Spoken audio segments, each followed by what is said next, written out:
Let's talk about three players that are on the decline or on the rise. Now, being on the decline doesn't necessarily mean a bad thing. We might be all in. A guy like Kyren's falling. A guy like Achane keeps falling. Does that mean we agree, or are we scooping up in trying to win championships? And Drake London's value is climbing. Are we starting to get out and say, I can't invest anymore, he's going too high? Or is it acceptable? We're going to break down these three specific players on this weekly episode going forward. That's right. On the rise, on the decline, weekly. Now here on the channel, the Fantasy Football Show begins right now. This just gets better and better every single day. More hate comes out on Kyren, more Corum's the guy. Why would they draft Corum if they didn't think he was better? He's a better draft prospect, Smitty. Smitty, take a look at the prospect value of Corum when he was a rookie. Completely ignore what Kyren is now, and let's compare them as rookies, Smitty. Before we even get to that ridiculous point of like, hey, let's talk about how they were valued as rookies, as if Kyren isn't who he is right now. Look at Kyren Williams out there right now. I haven't seen a player looking this quick and sharp in quite some time. One more time. Just look how quick he is. You're talking about a guy everyone's saying, oh, he got hurt again. Look at his foot. The guy looks like he's an absolute machine. And he's falling into the 3.4, 3.5, 3.6 value. He's on stock on decline. And that's good. Stock on decline? Stock on decline. Confirmed. I don't know how else to explain this other than this is not only a guy I believe in, this is a guy that I believe will be contending for the rushing title all year long. This is not only a guy I believe in, this is a guy I think could be the number one rushing touchdown getter in the National Football League in 2024. I'm absolutely in awe in a very, very ridiculous way that he's not in at least round two. I'm absolutely scratching my head every time I look at his ADP and I think to myself, does anybody realize I'd pay top 12 overall value? Does anybody understand he's actually a first rounder, but we're able to steal him away in the third round? And there's still people that say, I'd rather take so-and-so than Kyren in round 3. I'll just take Corum. You're not going to take Corum because I'm going to draft Corum and Kyren. And if you draft Kyren, I'm drafting Corum. I'm taking Corum everywhere. Let's not act like we aren't talking about the same thing. Everybody's saying, oh, Corum's good. Corum's good. Yes, he is good. But he's also in a McVay system. That makes Corum amazing if he's in the lineup. That makes this combo, this duo, the best cuff in fantasy. And if you draft Kyren at his steal territory inside round number 3, where you can win your league, and you cuff him to Blake Corum very easily done, then you have a top 1 to 5 running back pretty much no matter what. Unless I'm just completely wrong on the entire situation. McVay gets abducted by aliens. Both running backs go missing on a hike and don't get returned safely until week 17. I don't see how this isn't at least running back 1, 2, 3, 4, or 5. Kyren Williams, who scored 15 total touchdowns last year on 12 games. Kyren Williams, who ran for 12 rushing touchdowns last year on 12 games, 5 yards per carry. Looks like this on the field right now. Look at this second, right here, this clip. There's no one out there running that quick right now in practice. What are you all talking about? What are you Kyren doubters even looking at? This guy looks like the best running back in the league on the field right now. And for some reason, you have it in your head that he's too risky when I just explained to you how you smash everyone in your league to a million pieces.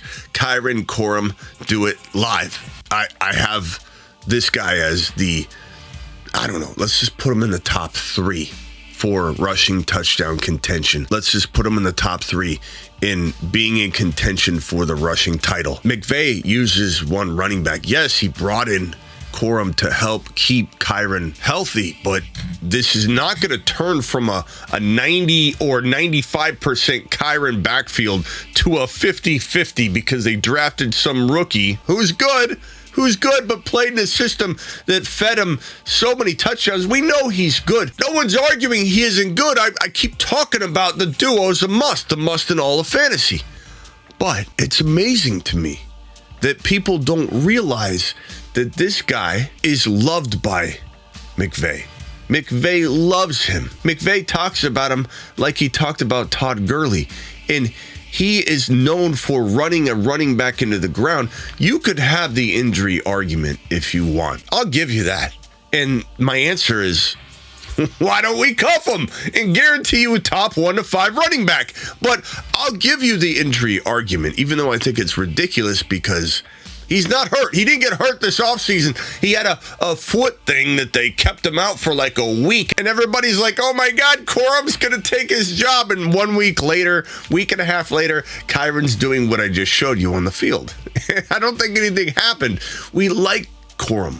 Corum is great for Kyren. And we do want an 80-20, maybe even a 75-25 split just to keep Kyren fresh and healthy. Not to mention that even if Corum's on the field, Kyren was even quoted saying, I want Corum on the field, in so many words, and saying that hopefully that can get me into the slot more and I can catch more passes. Let me make a prediction right now.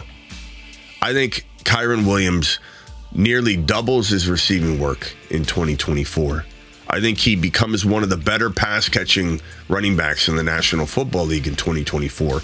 I think people are assuming and putting him in a box saying, oh, he can't catch passes. Look at what he didn't do in the previous years. They're changing that. They want to throw the ball to him. I just showed you this clip right here where he's catching the football. Let me go back. He's catching the football. They're working on it, and he looks phenomenal doing it. And he's got great hands. There's no reason he can't catch the football as much as anybody in the National Football League. Doubt him all you want. The stock is on decline, and I'm here to scoop up as many shares of that stock as I can because it's going to split, and we're going to be the benefactors of it here on the channel. Smitty approved. Just been Smitty approved. He's Kyren, he's 7 feet tall, and he knows how to handle a ball. He's Kyren, he can take frowns and turn them upside down with his touchdowns. Everything I just said about Kyren, apply it to Achane. What is this guy doing at 5.3 overall? This is your 3.1 player now. The crazy part is, like, I would pay, don't tell anybody. I don't want this to get out, okay? But don't tell anybody, please. I'd pay first round value for Kyren if I had to. I don't have to. I won't, and I'll disown you if you take Kyren in round 1 because you don't have to, okay? I'd take Kyren in round number 1. I'd take Achane in round number 2, and I'd walk to the bank and ask them for an advance on my winnings by showing them my first and second round pick. But I live in a world where I can get Achane in, round 2 if I want to own both of them on the same team, and I'll take him a little early because he's going at 3.1 now. His stock is on the decline. Stock on decline. Thank God his stock is on the decline. So I'll draft Achane in round 2 early. Oh, I'm an early Edison. I'm drafting Achane in round 2. I'll take him in round 2. I'll take Kyren in round 3, and then I get a wide receiver like JJ or Jamar Chase or St. Brown or whoever I want to take in round 1. Are you telling me I could walk into a league with those 3 players? It's absolutely crazy. It's head scratching. It doesn't make any sense at all. And Achane is falling. He's falling. His stock is on the decline. No doubt about it. And I'm here to scoop up every share I can. I'm a big advocate of don't put all your eggs in one basket. I say it all the time. Don't put all your eggs in one basket. I can't help myself. I'm scooping up Achane and Kyren shares at every turn. And the truth of the matter is, when we look at Achane's production, this guy was so remarkable last year that it's hard to put it into words. He was one of the most insanely productive, explosive players we've ever seen in the National Football League, ever. In fact, he has the highest yards per carry of any running back in NFL history with over 100 carries at 7.8. Is that going to stay? Is he going to run for 7.8 yards a pop? Probably not. I'm not a moron. But at 6.5, at 6.0, let's just say that's what he gets. 1,100 yards, 55 receptions, 425 receiving, 4 to 6 touchdowns receiving, 10 on the ground. This is a top 5 running back. I don't know what anybody's looking at. He came in beefed up. He's bigger and stronger than ever. And I know everyone's going to say, oh, he's too much weight. The dude's a young kid that is just getting into his own skin.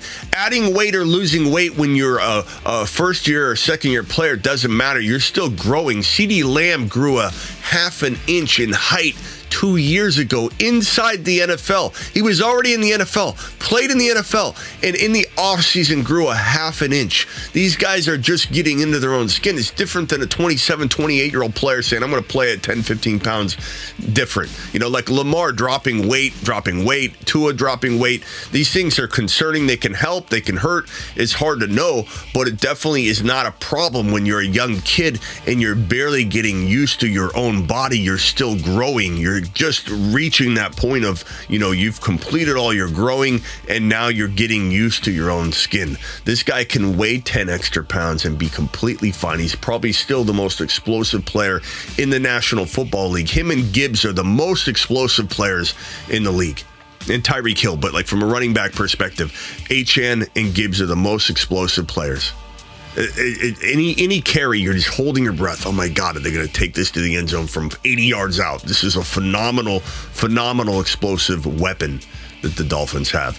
And last year at 11 touchdowns, 800 yards, 8 TDs, 7.8 a pop, 3 receiving TDs, barely used. Yeah, he was injured. Yeah, everybody's freaking out about his knee injury that could have happened to anybody. And even when he came back in and somebody did a dive, a suplex right onto his knee, he could have went back in. His coach pulled him out as a precaution and said, I don't want you playing.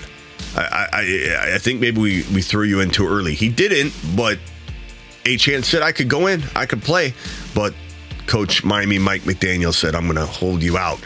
And that initial knee injury could have happened to anybody. That somebody jumping on his knee the first or second play of him returning could have happened to anybody. This isn't about Achane not being able to stay healthy. People just like to pin it on that.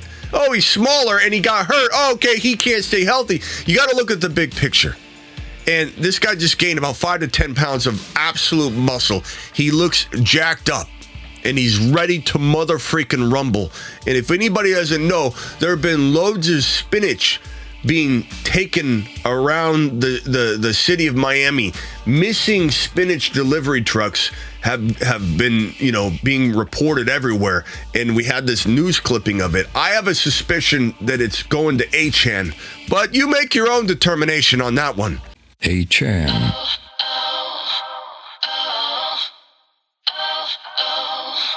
Achane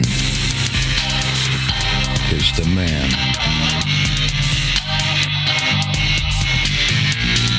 His haters call him small, but he is 9 feet tall.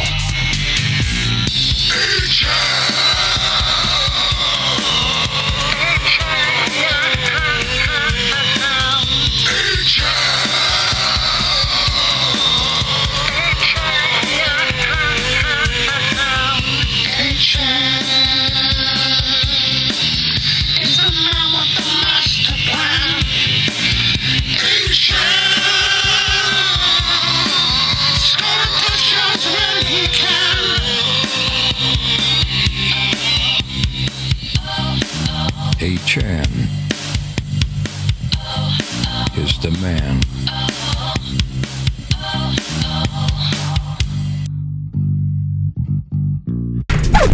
Drake London, 905 yards, 69 receptions, 2 touchdowns. A disappointing year because we wanted him to be a top 10, 15 wide receiver, and he wasn't.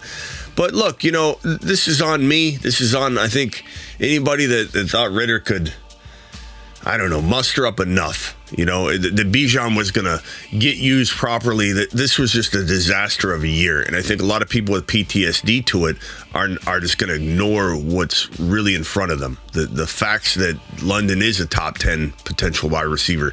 He is a Mike Evans 2.0. He's a beast. He's a monster. Ziggy, how tall is Drake London? Drake London weighs 213 pounds and is 6 feet 4 inches. 6'4". This monster. You got people acting like he's not the next Mike Evans. You don't know what in the hell you're talking about. And he now just got handed he's going from Ritter and now just got handed Kirk Cousins and Penix Jr. He's got the safest QB room in the National Football League. He went from nothing, zero, rags to double riches in Atlanta at the QB position.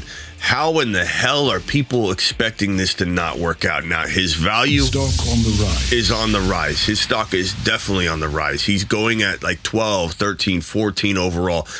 Typically 14, I would say. Sometimes he goes higher, but let's just call it 14 overall. That's what his ADP even shows right here on Underdog Fantasy. By the way, Underdog Fantasy promo code Smitty. They'll match your first deposit at 50%. So if you deposit 100, they'll give you a 50. The minimum is only 10, and we do drafts all the time. So you do the minimum of 10, you get 5. You get $15 to do a contest with, or a couple of them. But please jump on over to that. The link's in the description of the video. Use code Smitty. If you don't use the link will insert it for you. But I'm telling you, when we're on Underdog and we see him at 14, people get all panicked in the chat. Like, I can't pay that anymore. It's crazy. He can't earn that. Why can't he earn it? Why can't he earn this value? I don't understand why he's not every bit as good as, you could say, anybody right below this territory, right? When we look at the ADP, and I'll pull it up right now, right below this Drake London 14 overall value, the next receiver down is Olave. The next receiver down is Ayuk, then Nico, then Devontae Adams, then Jalen Waddle. I get it if you don't want to move him any further up. Like, I don't want to move him above Marvin. I don't. I'll draft Marvin Harrison Jr. over him. I think Marvin Harrison Jr. could have 15 touchdowns as a rookie. But maybe I'm a moron. I don't know. But Garrett Wilson, not moving him above Puka, Garrett Wilson. So he's in the right spot for me. Okay, his stock is on the rise, but I'm okay with where it's at. My question to the Debbie Doubters out there, and the complaining Calebs and the worried Williams and the petrified Peters is, what do you want? Like, at this point, are you just complaining because he's no longer a steal, which we said to grab him all offseason long? That's why he's been a Mars man, Saturn man. Look, he's definitely better than Olave, Ayuk, Nico, Adams, every single wide receiver below here at this point. He's perfectly placed right now. Not to mention, this is best ball rankings. They're very, very accurate, because I think a lot of the mock draft data out there, it's not accurate. It's ghost town. It's people drafting through 4 rounds and then bailing on the draft, and the auto drafting takes over and compiles more bad data on bad data. So I think this overall is better ADP data, but there are a couple things to keep in mind with best ball ADP data. One, it's very wide receiver heavy. This is the top 15 right here. Okay, so look at all the orange right here. All wide receivers. In a non-best ball, you'll have a little less of that. Drake London's 14 overall value on best ball ADP seems pretty high, but when you sprinkle in a few more RBs, and it ends up making it to where he's probably more like 17 overall, 16 overall in a non-best ball. So you got to keep that in mind. So is he going overall higher than you want in best ball? Yes. Is he going overall for wide receivers higher than he should be? Hell no. As I just mentioned, Olave, I like Olave. I'm not saying I don't like Olave. I'm not saying I don't like Ayuk, especially if he was in Washington. But London's still better than those guys. He's right where he needs to be positionally. It just so happens in best ball he looks a little bit higher, because he is going higher. But this is Smitty approved. You've just been Smitty approved. These guys, all players I love. Stock on the rise, stock on the decline. We don't just hit it from, on the decline, and we agree with it. I tell you why I love that he's on the decline. With these two guys right here. But when a player's on the rise, doesn't mean we go running either. Expect this show on a weekly basis moving forward, the Fantasy Football Show, baby, where we do it live. I'll see you Monday through Friday, 8 p.m. Eastern, every single Monday through Friday, and we go live when big news breaks. And there's no days off. We're live Monday through Friday at 8 p.m., rain or shine. How do I know that? How do you know that? Right now, your boy's got the pandemic. I caught it when I went to Vegas. There's no time off. Get out of here.